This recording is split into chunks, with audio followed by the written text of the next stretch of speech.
This occurred around quite a while back. I pondered 12 or 13 at that point. One night on a Friday after I returned home from school, my folks let me know they were going to supper for certain companions. That implied I would be home alone for the night. I was the lone kid and my guardians would infrequently leave me alone. I generally delighted in it since I felt cool also, grown up to have the entire house to myself. I inquired as to whether I could have my best friend Bill over and he came over a tad later. We played some b-ball and afterward my guardians left. Me and Ryan played some computer games for a couple of hours after that and afterward he left to return home. I remained in my room playing Infuriate on my PlayStation. Around 20 minutes after the fact I assumed I heard a commotion coming from ground floor. It was presently around 9:00 p.m. so I expected it was my folks and I didn't think anything of it anyway. Not excessively lengthy after that I got a call from my mother on the telephone also. She let me know that they wouldn't be home for about 1 more hour. Still, I had overlooked the clamor at that point and I continued to play video games, that is until out of the edge of my eye I was certain I saw someone stroll past my room and down the corridor.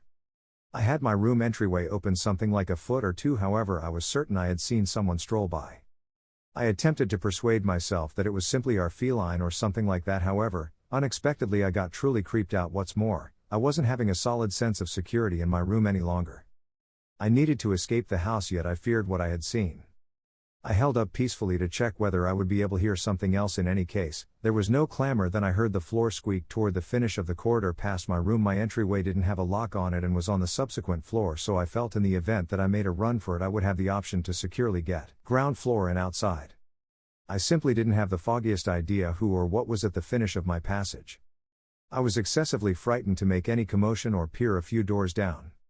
I just stayed there in my seat gazing at the break in my entryway to check whether whoever was there would stroll by once more. Following several minutes I at last got enough boldness to stroll over to the entryway.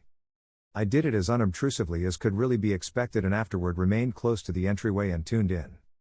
I heard nothing, so that's what I concluded on the count of 3. I would rapidly leave my room and down the steps as discreetly as could really be expected and afterward leave my home. I took a full breath. What's more, immediately left my room. However, as I did I surmised that my interest got the better of me. Furthermore, I focused on the finish of the foyer. I saw a grimy lady with truly muddled hair hunched down against the wall with her surrenders her face. When she saw me she began to shout.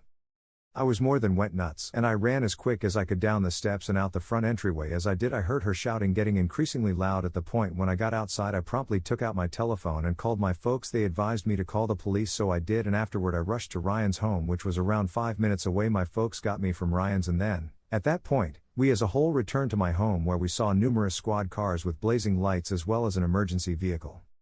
I needed to converse with the police and my guardians accomplished for some time as well. I think about when Ryan left out the front entryway, he left it open. Furthermore, a woman that was screwed up on drugs strolled right in. It was something I will always remember.